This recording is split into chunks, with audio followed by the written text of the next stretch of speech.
जय जय राम कृष्ण हरी, जय जय राम कृष्ण हरी.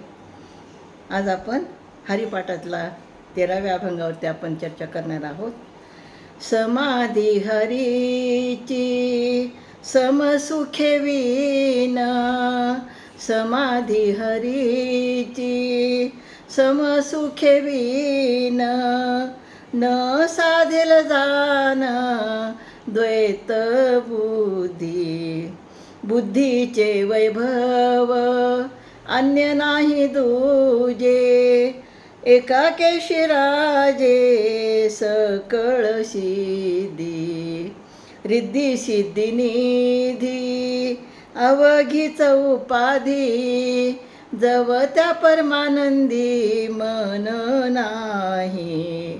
ज्ञानदेवी रम्य रमले समाधान, हरीचे चिंतन सर्व काळ. हरीचे चिंतन सर्व काळ. तर ज्ञानेश्वर माऊली पहिल्या चरणामध्ये काय म्हणतात? सृष्टीतील लहान मोठे हे जे भेद आहेत, हे भेदभावाचे विचार सोडून द्यायला पाहिजे आपण.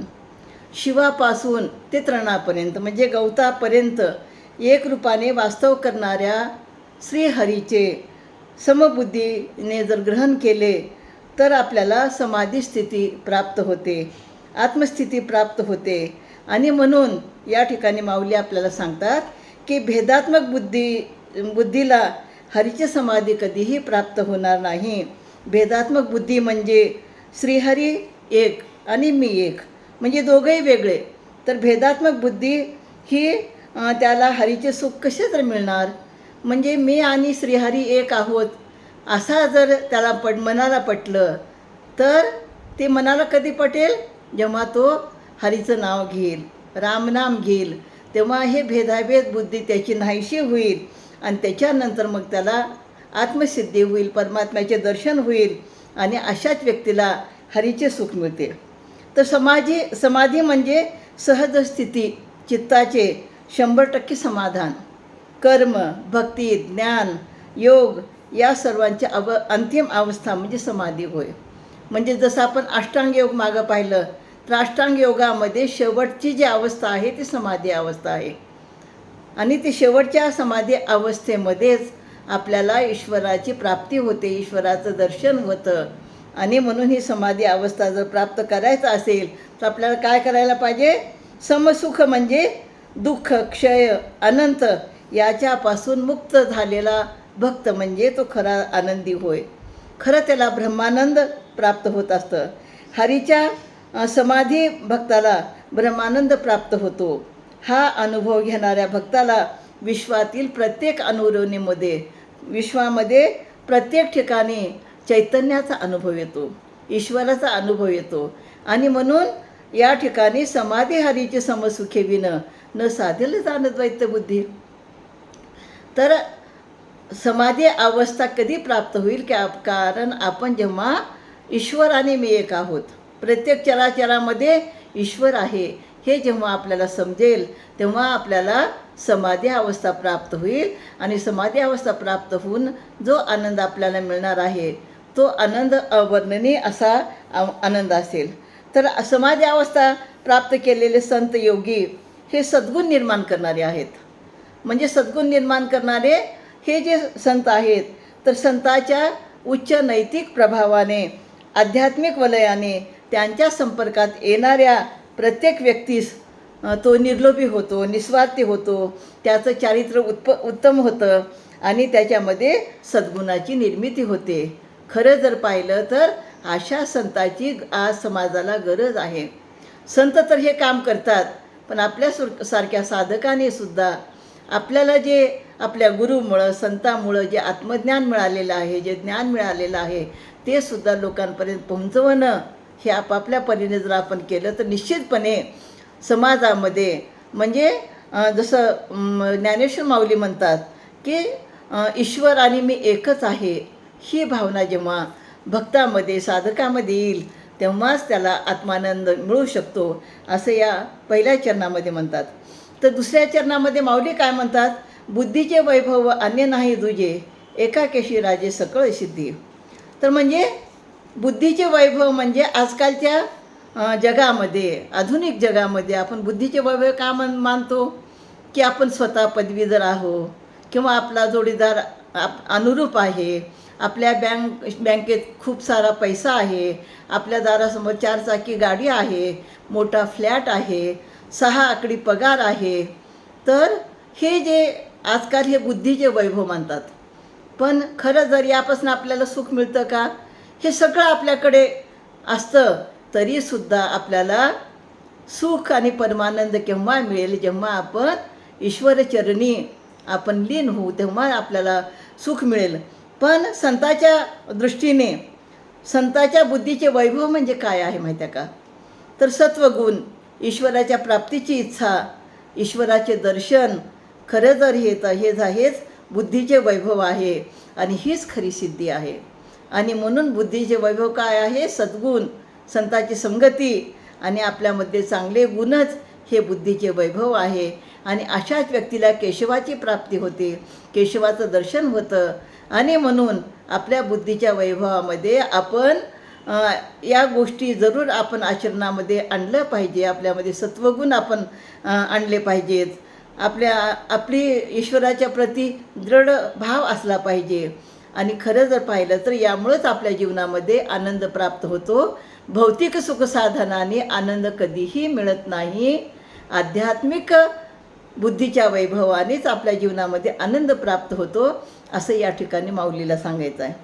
तर तिसऱ्या चरणामध्ये माऊली काय म्हणतात माहिती आहे का? रिद्धी सिद्धी निधी अवघीच उपाधी, जव त्या परमानंदी मन नाही. आपल्याकडे रिद्धी सिद्धी सगळंच आहे. रिद्धी म्हणजे ऐश्वर आणि सिद्धी म्हणजे अनिमा, गरिमा इत्यादी 8 प्रकारच्या ज्या सिद्धी आहेत याचा निधी म्हणजे ठेवा आहे ह्या सिद्धीचा. जर आपल्याला प्राप्त झालं तर परमानंद स्वरूप हरीच्या ठिकाणी मन नाही लागले तर त्या तापदायक आहेत आपल्यासाठी. आणि म्हणून माऊली काय म्हणतात की सौंदर्य, पैसा, तारुण्य आपल्या जवळ असतो तो मनुष्य आनंदी. आणि मनुष्यानंद म्हणजे असे 100 मनुष्यानंद जेव्हा त्याची तुलना केली जाते तेव्हा एक देवगंधर्व म्हणजे तो एक आनंद. आणि त्याच्यानंतर इंद्र, बृहस्पती, प्रजापती, ब्रह्म आणि तेव्हा कोटी कोटी आनंदगुण ब्रह्मानंदात असतात. यामुळं ब्रह्मानंदाला परमानंद म्हणतात. म्हणजे बघा ब्रह्मानंद आणि परमानंद म्हणजे किती अत्युच्च आनंद आहे. ह्या आत्ता सांगितलेल्या उदाहरणावरून आपल्या लक्षात येतं. आणि म्हणून रिद्धी सिद्धी निधी अवघीच उपाधी, जव त्या परमानंदी मन नाही. म्हणजे रिद्धी सिद्धी तुम्ही सगळं प्राप्त करता, सगळं ऐश्वर तुमच्याकडे आहे. पण जर तुमचं मन ईश्वराच्या चरणावर नसेल, ईश्वरावरती तुमचा जर भाव नसेल तर तुम्हाला तुमच्या जीवनामध्ये एवढं सगळं ऐश्वर राहूनसुद्धा तुम्हाला परमानंदाची प्राप्ती होणार नाही. परमानंदाची प्राप्ती करायचं असेल तर आपल्याला म्हणजे ईश्वराचं नामस्मरण करावं लागेल, समाधी ध्यान करावं लागेल, तेव्हा आपल्याला तो आनंद मिळू शकतो. तर पुढच्या ओळीमध्ये माऊली काय म्हणतात बघा. ज्ञानदेवी रम्य रमले समाधान, हरीचे चिंतन सर्व काळ. म्हणजे माऊली या ठिकाणी म्हणतात की हरीचे सर्व काळ चिंतन केल्याने हरिरूप समाधान होते. माझ्याच ठिकाणी मन रममान झाले आहे. सदा सर्व काळ हरीचे चिंतन नामस्मरण यामुळे ज्ञानदेव म्हणतात मला अत्यंत सुखकर अशी समाधी अवस्था प्राप्त झालेली आहे. माऊली काय म्हणतात की मी म्हणजे ईश्वराच्या चरणावर माझं लक्ष आहे.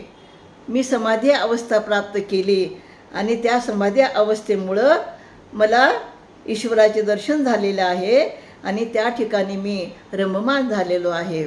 ईश्वराच्या चरणावरती माझं लक्ष केंद्रित झालेलं आहे. तर प्राणीमात्राला रमविणारे असे समाधान माझ्या ठिकाणी सुस्थिर झाले असून हरीचे चिंतन सर्व काळ माझे चालले आहे. प्राणीमात्र म्हणजे हे जे मनुष्य आहेत, साधक आहेत, जे काही ईश्वराची भक्ती करतात त्यांच्या ठिकाणी ईश्वराची भक्ती, ईश्वराचा भाव त्यांच्या ठिकाणी रुजलेला आहे.